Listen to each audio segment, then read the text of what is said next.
মিঠু, আবার তুমি টাকা কি করবা?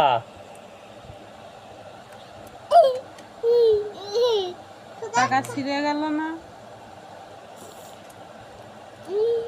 দে আমার হাত, দে টাকা দে। আমার হাতে দে টাকা, আমার হাতে দে নাকি টাকা দাও মিঠু। নিয়ে আয়, টাকা নিয়ে আয়। কই টাকা কই?